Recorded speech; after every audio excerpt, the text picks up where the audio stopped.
southwestern Pennsylvania, northwestern Westmoreland County in southwestern Pennsylvania, southwestern Armstrong County in west central Pennsylvania, southern Butler County in west central Pennsylvania, east central Beaver County in western Pennsylvania until 6:15 p.m.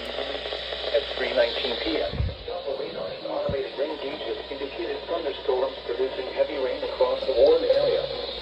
Up to 2 inches of rain has fallen. Additional rainfall amounts up to 2 inches are possible in the Warren area. Flash flooding is ongoing or expected to begin shortly.